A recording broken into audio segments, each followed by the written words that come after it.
Pemirsa, dasan petugas saking Dinas Perhubungan Kabupaten Buleleng magiang penyatusan nasi bungkus majang kramo sanekeni wesanan PPKM salami puniki. Penyatusan nasi bungkus inucap wantah sumbangan sukarela para petugas.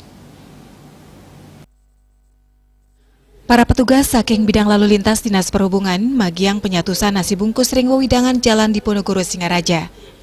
Sumbangan sukarela saking dasan petugas Dinas Perhubungan, ketujuan majang par pedagang, tukang parkir miwah krame sane ngelintang ring wewidangan inucap.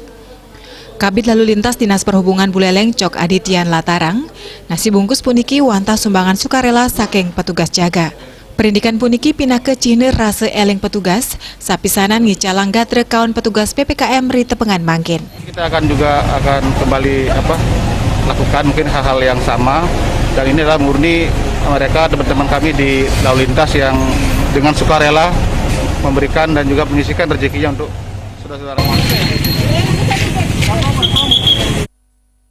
Komang Yuda, Bali TV.